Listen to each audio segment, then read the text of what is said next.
Wife left, so I built a new house from sandbags to live on my own land. What a G. Let's find out what this video is about. It's going viral, by the way. We're going to be starting a tiny home. Throwing up a super cheap little round house so we can stay the night here at the farm now. First task, get this area where we want to put it cleared of all these weeds. So firstly, we'll get the tractor on here and we'll give it a good mow so we get it down about 4 inches. But we might need to trim it down to the actual bare dirt before we can be taking the topsoil out. We've got a mowed fairly close down. Pushed a few logs out the way from this wood pile, and this topsoil's moving pretty easy with the bucket, so I'm going to give it a go, scrape all this out as much as I can with the bucket before I have to do any shoveling. Got so deep with the front bucket on the tractor, found the subsoil layer. It's a bit heavy for our machine, especially in this corner over here. We're going to have to dig this by hand. I'm going to stick a post in the centre, cut a piece of string to the right radius, then use that and we'll dig out the perimeter. Go for a 5 metre diameter. Let's get this post in. So I haven't knocked it in very far, but that's more than enough for now. Get this close to the ground and let's start shoveling. Ooh. Yeah, it's a little bit tough doing that in this sun. A bit drippy. Got the perimeter chopped in now though. Let's start chipping out all this stuff from the centre. So we're getting there, basically chopping in lines, and then Stu's coming along and lifting all the bits of turf out, saving them over here on this tarp. So when it comes time to green up the roof, we've got loads of pre-cut bits of turf already. We've got a good old patch of turf going now. Just lift all this turf out of here and start working away on that last little section of earth. We're now getting down to clay subsoil material underneath. As you can see, it's starting to get a bit yellow. Dug a little side chute off so we can dig this all the way over there. Then we'll fill this with stone. Obviously we're filling the underneath here with stone, so if any moisture actually gets under the building, it should all flow this way out of this drain nicely. So all this topsoil, I've decided just to bank it in over here. Can sort of see there's a bit of a bowl in there. There's also one over this side. I'll be putting the drain in. I'm gonna go for a second drain here as well, which is another low spot. And then yeah, we'll fill in this bank, level it all out around the edge nicely. So we've got all of the area dug out and ready for some stone to go in here. Today we're doing the base layer of our roundhouse. So first job of the day, unload all of this stone and wood. Looks like I've slightly under ordered though. This is only 4 tons so far. Yeah, this spread out, we should probably only need a couple of extra ton. Let's crack on though. 4 bags didn't do it anywhere near. So I think we need another 2 bags over this side, and then probably another 2 bags over here to get it all level with the top edge. Let's go put another order in for some road stone. 5 more bags involved. 9 so far, but I think we are going to have to get that last one. Just sort of level this bit out with my boots quickly. I'm just going to roughly get it flat with that middle piece over there. It shouldn't matter too much if I'm a little bit out here and there because of the circular nature of the building. It's only usually essential to get squares and stuff when you're building brick stuff and square stuff, because otherwise you end up being unsquare. But with a round building, shouldn't really have that problem. 9 bags, and it looks like we still need another 2 bags down this end. We'll just get the nice flat level piece here, and then I'll just start working my way around, building up a flat level all the way around the edge. Would you want to do stuff this in the middle, and then we can fill the middle back in at a later date. That way we can crack on getting some bags in. No time to waste waiting for another delivery, so let's crack on and we'll get the edge level. I've just quickly tamped down a little flat spot there to start. A couple of spoons like that. That pile is just above the top of the grass, so we're about 2 inches above grade there now. A nice compacted level area to start building up a little bank like 2 foot wide all the way around the edge of the hole.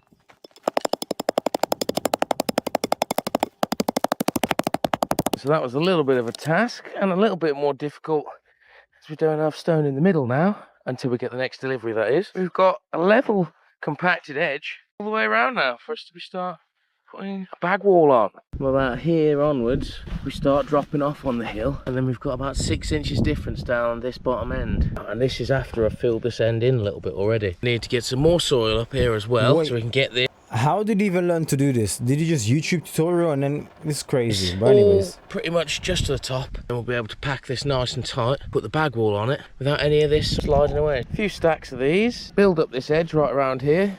Obviously massively underestimated how much stone we were going to need. Grass is in, supporting that side. Got a level all the way around now. So let's get some bags on the go. I'm just going to fill the first row of bags up with more of this stone out of the middle. That way we should have real good break between any moisture in the ground. So these are my bag fillers, made them out of some offcuts of wire. Basically, stick the bag inside, hold it up nice and straight for you to fill the bag, and then flick it off. slide it out. First bag of stone filled for the first layer. Get that end under there so it's not going to pop open when I'm doing any compressing. First bag in position. It's a bit of a sweaty one doing this. 31 degrees today here. First half of the first row in. It's time for me to go home. The missus is going to be already be mad. So when I'm finished off the last ring of compacted stone bags, and I've given them all a whack down already, I've started bringing over some filled earth bags already. I'm picking out the larger ones, but sort of anything sort of golf ball sized or less I've been leaving in. You know, I had someone mention leaving the stones in depletes the efficiency of the actual insulation of the wall. I say use what you've got. I'm not going to spend hours sifting loads of stones out rather than just filling bags quickly and getting this done as soon as I can. As they say, time is money. Start doing the last bag or two out of this pile here. Just disturbed an ant's nest, it looks like. Don't want too many of those in the wall though. So basically we're going to run barbed wire in 2 strands all the way around the outside, and then we're going to start putting earth bags on top of the wire, which will then act as a bit of a Velcro type situation, help hold them together whilst we're putting the structure up. Second row of bags is on and compacted. We've got a pretty good wall going now. So next then, another ring of barbed wire, and then we'll get the door frame in position. That's all the wire on the second level. Now it's time to go and make a door frame. So I've got 10 of these massive timbers knocking around. So I'm going to use a couple of these to make the doors and the window frames, and then we'll use about 6 of them to do some nice big thick rafters to our centre pole for the roof. The width of this, I've just got to add on to the width I want my doors. Going for 106 by a prefabricated door and just slide straight in the door frame, hopefully. Roughly in position. Sorted. I'm just going to try and lock it in square with a couple of braces on the corner now, and then I'll move this into position. Got my mate here, Sam, helping me today. So we're going to try and smash out as much of this as we can. See if we can get at least 2 or 3 levels bagged up. So I just want to point out how effective this sort of small tamper is as well. I've seen a lot of people trying to make their own tamper for doing earth bag work like this, or using one that's designed for doing large areas for when you're doing like a block paving scenario. These are the sort you want. Weighs about 20 kilos. It's not actually that heavy to repeatedly use. 5 rows in, about a quarter of the way there. So we're already really strong without even putting any mortar on this. This is why I decided to build a circular building this time rather than a square, because kicking the wall pretty hard there. If that was just normal blocks, I'd have probably kicked that over. I'm liking the circular build. Best brick pattern as we can. All the bags are slightly different sizes, so it doesn't line up all the way around, but pretty good. That and the Velcro, pretty sturdy wall so far. Let's crack on. We'll put another layer of barbed wire on, get those corners in, and then one more layer, then we can start doing some windows. These doors, I'm going to cut them down, so we've just got this big window, and we're going to make 2 windows out of this top section. Pretty solid timber. I'm going to leave the door handle on, so it always reminds me where these windows came from. I'm going to go for a window on either side, pointing east and west, and then I'm going to have a window on the north side as well. So I've got 8 of these big massive sleepers left. I'm going to have the bottom of the windows just a bit longer than the sides. Got to mark them all out, and then we'll get some cut. Build the first one, see how we get on. That's the 2 sides. Now we'll just measure up the top and bottom, get those cut, screw this together, see how it looks. So I've cut all this so it's super snug. There's literally like a mil on the top, a mil on the bottom. I'm going to set a block of wood on the edge so I can rest the other side of this 2 inches back from the edge, so I can have a little lip on the outside to be silicone sealing, making sure no water transgresses underneath this window and around the edges. And then that way it's going to leave me a nice windowsill on the inside edge too. To screw all these big timbers together, gone and got some of these bad boys. Massive jacking screw type screws. Come up pretty good, I'd say. I don't know if you noticed, but I put those screws in at a bit of an angle so I can get them out from this side. Just going to put in a few more around this side at a bit of an angle into the wood. Lock this window in position now until I get some trim go around the outside and the inside. So with the basic design down, I'm just going to crack on with this next one. Got one window over there, one window over here, pretty much equally spaced. 4 and a bit bags from the door, so I'll be able to pretty much look in every direction. So the last window to get ready. Fingers crossed, I'm not going to have to put anything extra wood-wise over the top of this. Doesn't look too shabby as a window, does it? Filled up a couple hundred bags. Get these in the wall over there on the roundhouse. It's a short enough distance just to be ferrying these over to the wall. So I'm going to ferry over a row at a time, and then I'll do each layer of barbed wire, have a little rest on the arms. As this isn't a very big room, it shouldn't actually require much to heat it. We're going to have a little log burner in here, which should do pretty nicely. And in the summertime, it should stay cooler because it's got a foot thick walls, and I'm probably going to have a foot or two of soil on top too. Got a few more layers on. Looking not too bad. We're almost halfway up we're halfway up this window. Almost over the top of the circular window at the back. We're finally starting to render the outside of our roundhouse here. Filling in the gaps with the mortar material. So far on the he's bottom, gonna cover it. Okay, that's all right, fair play. And then I was gonna say if there's a storm, he's done. Pretty simple process in making this outside render material as well. Buy pre-bagged mixes, or you can do what I'm doing, taking some sharp sand and some concrete, mixing them together in a roughly 4-to-1 ratio to create that sort of mix we're putting around. You can see in the back there, we're just right now. Now it should be a fairly strong mix, and it should lock all these bags together pretty nicely. We've got the first couple of layers done. For efficiency purposes, I'm just going to do blocks at a time. Now I'm going to go to the row below window level, so I've got 5 more rows to do all the way around. But yeah, I'm just going to do a block section of all 5 rows and then move my way around, I think.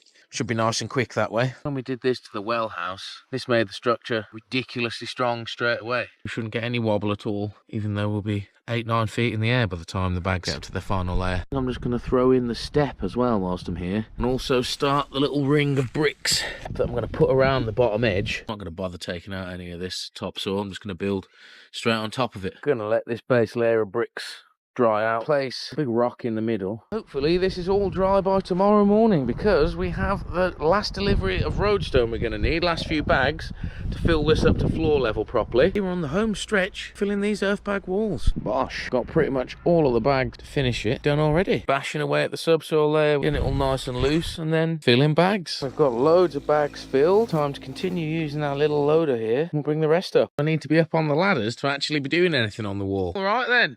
She's getting there, big time now. This is looking amazing. He's definitely got experience doing this. You can't just do this from a YouTube video, a tutorial. 2.5 more rows to go. Let's get in the tractor, get the rest of the bags up here. Just adding in these bits of metal now. So then this way, we can have a nice anchored in piece of metal to tie a little wood sill we're going to have around here to the actual structure. 600 sandbags later, we have an 8-foot sandbag wall. Next task is just tamp down this top layer a bit. Then I'm going to cut a load of pieces of wood, similar size to this, to net a little wood sill all the way around the top edge, which I'll be able to sort of level out with little stones, little bricks, ready for a layer of mortar. Used a little bit of stone material under this corner to get it level. We've got a nice level sill all the way around the top now. Don't forget to give it a like and a comment. Let me know how you think the build's coming along so far. Today we're continuing on with our mortaring all the way up to the top of the wall. Windows are done, doors done, so she's coming along pretty thick and fast now. We've got all of the first bit of the bags filled in with this mortar all on the outside. Today, we're turning this old tree into the centre post for the castle. First things first then, get a strap around this, get it over the bucket, tow this back up to where we can work on it. Right then, got her up here. So first thing, get this up on some blocks, and we'll start stripping this bark back, see what we're working with. Pretty much all the bark off now. Just got a little bit of the paper bark left. We've got almost a foot square platform. We'll cut some grooves in here so we can just slot the roof beams straight into the centre post.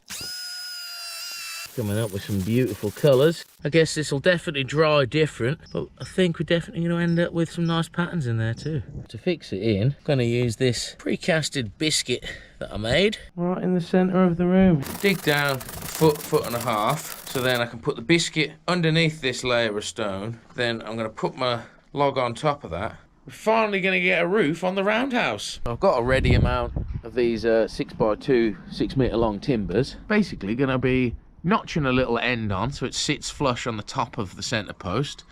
And then we're going to run it over, notch a little piece out so it sits flush on the end wall. Screw it down at the top. Use some sort of bracket at the bottom to lock it in. And then we should be good to go. One beam in. And then it'll be a process of rinse, repeat, all the way around, and I think we're going to end up with about 10 or 15 of these. First thing we need to do is mark up a few more of these, cut some notches out like so. And yeah, it's that easy. Sitting on flush.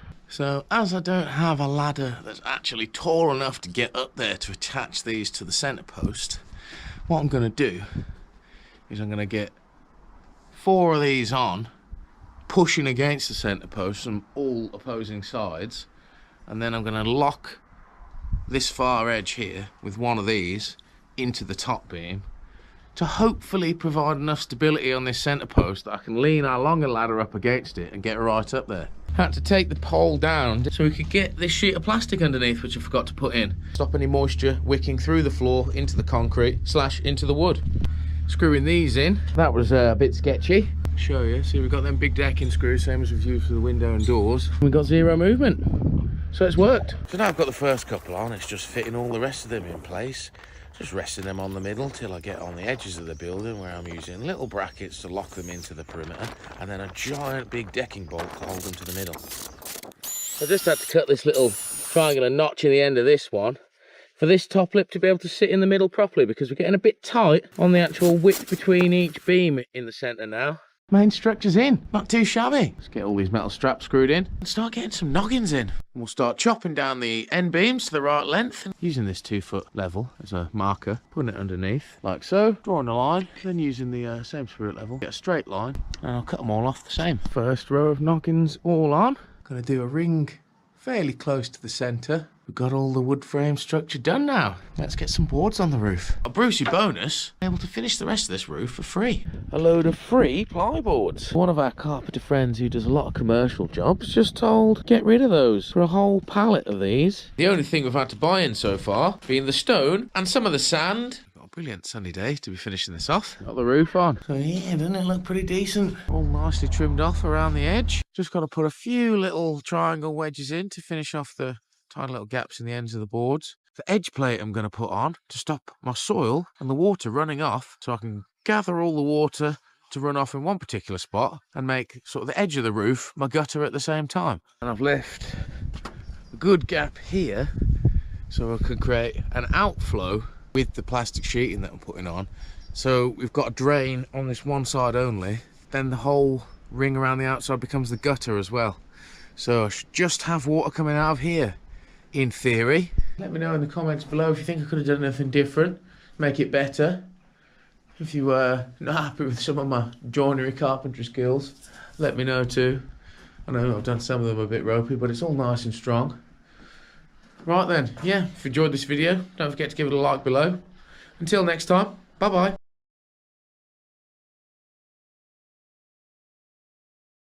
There all runs right to the edge of the roof. That way, if we have any leaks underneath, I was saying the video's not done yet. That was it'll run straight off this because this is completely waterproof from the outside, but it lets the moisture from the inside of the building evaporate through it. So this stuff's the next layer to go on. It's meant to go underneath concrete floors to stop moisture coming up into the concrete, but works exceedingly well as a roof as long as you cover with something to stop the sun damaging it. What I'm going to do is pull out some good lengths in sort of a crossing pattern to try and avoid any kind of gaps that are going to drive water towards the middle of the building. All the way to the edge. Last task, get that big old piece of polytunnel cover on here. Completely all the way across the roof. Have 0 breaks in the seal, because this is like 30 metres on the roll, and then it's 14 metres wide. If you get anything under the top layer, this board acts as another barrier that has to get extremely wet before anything comes through it. Now then, that pile of gravel, 20 quid for all this gravel, up around this edge to form the gutter. So now we've got the gravel gutter all in place. Got to put an exit to my gutter on.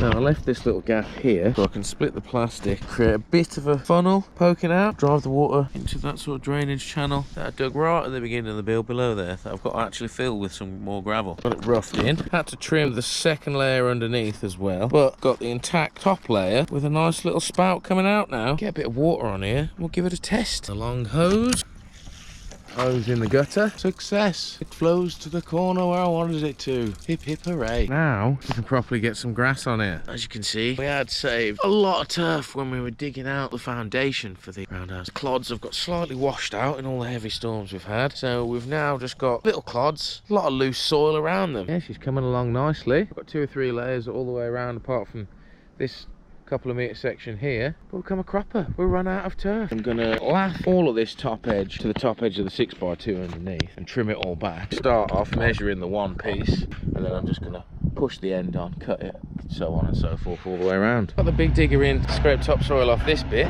took that turf, slapped it in the middle here. The roundhouse roof is now complete. Need to spend the rest of today getting this top edge all sealed in. Already put down some plastic. Done a little bit of the insulation just to test that my method was going to work, and it is. So we can crack on, finish all this off now. Grab this and start stuffing those top gaps. Put this expanding foam in the top gap in between all the very tips of all these cross beams there. Weather tight on the roof edge now and the centre. So what we're going to do next then, I think, let's go pick out some wood, measure this door up. Let's grab a couple of these out and begin. Cobble together from old bits of board and old timbers. Well, we've got a door ready.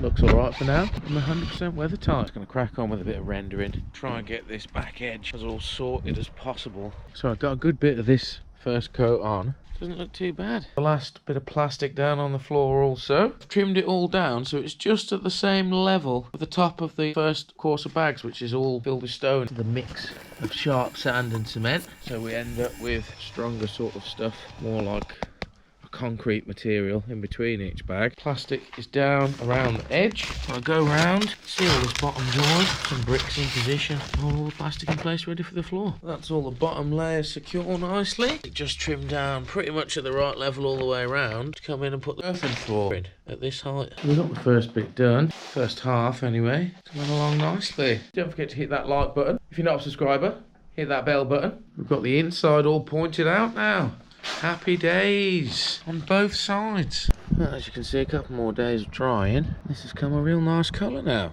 Had a brand new log burner, didn't I, as a present from the family? 5.5 kilowatt multi-fuel burner. Comes with flue, mounting plate, roof plate seal, silicone to seal the edges, some putty on top of here to do all the flue, everything I need. So, quickly threw in marble slab here. Plan is, put the log burner in the middle of here, have another piece of marble up the side there, another piece up this side, then 2 pieces up the back, and then I'm going to continue this brick edge all the way up the side of the marble here, and then pack the back of it with more mortar so I can create quite a good heat sink out of solid stone and brick around this log burner once I've got it in position. So we've got the legs on, got the top floor. I do have to say this is the best video I've watched this year thus far. I didn't want to pause the video too much because I didn't want to interrupt the viewing experience, but this is truly amazing. I don't know what skill background that he's got, clearly carpentry or whatever, I don't know. He's amazing. This deserves a lot of likes. Screwed in, because this one you can mount on the back there, which are filled in, or you can mount to the top. To fill this gap with the heat resistant putty I've got, I'm going to go get a bit of string so I can do a plumb line from the roof straight down the middle of the flue here. Holes in the roof. Now I'm going to apply some of this fire resistant putty around the inside edge of here, and I'm going to push this flue in. Then it's pretty much just click and play really, everything slots together then. This is the bit of flue poking out. Now all I've done is put this mounting plate over the top of it, ran some silicone around the edges, and now tacking it all down with these roofing screws so I can get a nice firm seal all the way around the edge of this. We're good to go. That was a lot easier than I thought it was going to be. Only a difficult thing really, cutting the hole. Right, so we're in. Let's get a fire going. She's working pretty well. Happy with it. Discovered that I definitely need to open it with the glove that they provided. Burnt my finger on the initial opening of this yesterday. Already got the plastic liner in the floor here. We're good to go with filling this up with our earthen floor base. Basically, your subsoil mixed with cement in a similar fashion that you'd make normal concrete. Use that for your floor. It takes a little bit longer to dry. Isn't necessarily as tough as concrete either, depending on what's in your actual subsoil. But other than that, it's a good option to go for cheapness. I made a bit of a start on the floor during the evenings when I've just had a spare 5 minutes. All I've done is I put some insulation on top and then made this reciprocating pattern out of bits of wood. And as you can see, it doesn't come up too shabby, this floor we've gone for. Nice and firm. Covered up the tree, covered up the fire. Going to leave the windows and door frames. I've got to buff those down anyway. I've got bits of mortar to take off some of them already. It takes at least a day longer to dry than normal concrete, so slowed me down a little bit, but getting there. So she's in. Next then, give all these bits of wood a bit of a clean up, give it a good sweep, and then we're almost there. Now we're finishing off the surround for our fire. Now some old recycled marble. And the plan is build them up on the sides and at the back, and then we'll have London bricks like so. Obviously clean ones, sort of stacked along the front here. I think it's time to get this bad boy lit up then. Beautiful. Such a great little fire this is. Mostly done though. Just this little piece left over here now. We're looking pretty snazzy now. Just gotta wait for it all to dry out and give it a lick of paint. Big job then. Seal up all these gaps in the eaves like so. I'm going to cut strips of this rock wool insulation, nice and easy to trim. Then I'm going to use this silver sticky back tape, give us a nice air seal on those gaps as well. The worst thing about using this stuff, trying to peel it apart, that's just taken me about 5 minutes to get that corner up. Weather's closed in, bit awkward, one hand doing this with the camera, so cracked on, finished it all off. That's the air seal done. With these little fans on top, we're already getting loads of heat in here with this, but the more air sealed it is, the better. Less draft, the longer it's going to stay warm once the fire goes out and all that. Probably 4 or 5 mixes left and we should be finished. We've got the whole outside rendered now. Just started doing some of these bricks with the leftover mix I had left, so then we can come along with stones, just be mooring them in like so, I guess. That's all the outside rendering. We're finally finishing the roundhouse windows and adding the trim to the edge of the roof. Basic plan. This is looking amazing already, man. Take out these old half doors that I put in temporarily because I've had some glass cut now. First things first, take all this out. A lot of crap on this windowsill. Give it a good brush off first. I'm going to replace these screws with some window bead stuff. Now I'm just going to run a bead of sealant around the edge of the glass, and then fingers crossed, that's a sealed window. That's a nice looking window. And now it's time to do this one. Windows in, bosh. Right then, let's start doing this trim, the edge of the roof. So what I'm going to do, cut a load of 20cm little bricks like this, arrange them in a bit of an overlap pattern, like so, on the top, and then when you get to this side edge here, I'm going to try and mesh them so they're overlapped and overlapped. Got all the wood painted with the first coat at least anyway. Also went and fixed the sword on the door so it looks like an actual sword now rather than an upside down cross. Let me know in the comments below what you think of the roundhouse so far. We're pretty much there now. We're cladding the ceiling. It does look like an upside down cross though. On like so, and I'll continue that all the way around. Bosh, coming along. So the roof's in. I think it looks pretty spectacular. Decided I like the patina of all the different bits of wood. It's all old recycled wood off an old shed. It's all different colours, so I like that. So I'm going to keep that, not paint the roof now. And I'm just going to varnish the centre trunk, paint the walls and the trim. Looking fairly decent. Just got a few little pinholes to fill in now. And then paint the top edge. The roundhouse is complete. 16-hour drying time, 7 days till it's fully cured. So the floor does look like a cult though, with the upside down cross. Like, things are starting to become a bit more shaky now, my friend. Yeah, it looks like a Knights Templar or something. Be at least a couple of days before I lift this tape up, I think. So the only thing left to do now, odd colour, an electric box in, run a couple of plugs, a couple of maybe little spotlights in the centre. I haven't quite decided yet. Got some things in here. I've got a bed in here, got a table, a couple of chairs, some side tables, a few clothes and whatnot. Moving in. Let me know what you think now. It's got some stuff in here. It's not too bad. Just needs a wardrobe and a chest of drawers over here, which will also hide the fuse box. So until next time, bye-bye. So look, what did you guys think about that? I'm curious, but let's see some of the comments anyways. Wife, you're a dirtbag, I'm leaving. Fuel to farmer, dirtbags you say. The sword, it still looks like an upside down cross, lol. Yep, I said it, it looks like a upside down cross, man. The flooring, odd color. I feel like he could have gone a bit more modern inside and it would have looked phenomenal. That's what I was waiting for. But hey, regardless, props, man. Wife left and you done that. What a G. What an absolute G. So regardless, it's still amazing. It still looks great. But yeah, this is yeah, so these are all positive. I absolutely enjoy this. This is one of the best videos I've watched this year. I'm curious if he's gonna go off grid. I would have, but I don't know. Let me know what you think anyways of this video in the comment section down below. Let me know what I should check out next. Like the video and I'll catch you guys on the next one. God bless.